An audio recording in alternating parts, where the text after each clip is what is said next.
ઉત્તરાણથી મોટી કાર્યવાહી સામે આવી છે. વોચમેન સાથે મારામારી કરીને ફરાર થયેલા આરોપીને ઉત્તરાણ પોલીસે ઝડપી પાડ્યો છે.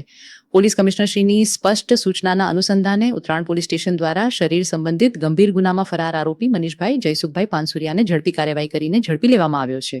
આરોપી સામે ભારતીય ન્યાય સંહિતા BNS કલમ 115, 252B, 351(3), 54 તેમજ GP એક્ટ કલમ 135 અંતર્ગત કાયદેસરની કાર્યવાહી કરવામાં આવી છે. પોલીસની સતર્કતા, સર્વેલન્સ અને સતત તપાસના કારણે ભાગતો ફરતો આરોપી હવે કાયદાની પકડમાં છે. આ સમગ્ર કામગીરીમાં ઉત્તરાણ પોલીસ સ્ટેશનના અધિકારીઓ અને સ્ટાફની પ્રશંસનીય ભૂમિકા સામે આવી છે. સંદેશ સ્પષ્ટ છે: કાયદો તોડનાર કોઈ પણ હોય બચી શકશે નહીં. CTN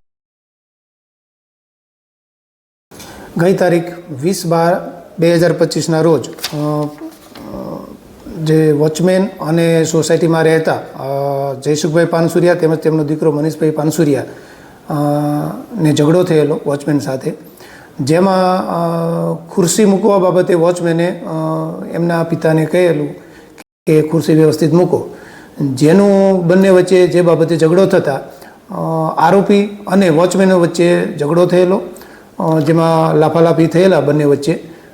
આજરોજ આરોપી મનીષભાઈ પાનસુરિયાને હોયની એ બાબતે ધરપકડ કરેલ છે અને આરોપી નંબર 2 જયસુખભાઈ પાનસુરિયા એમના જે પિતા છે એ પણ વયોવૃદ્ધ છે, એમને નોટિસ આપવામાં આવેલ છે.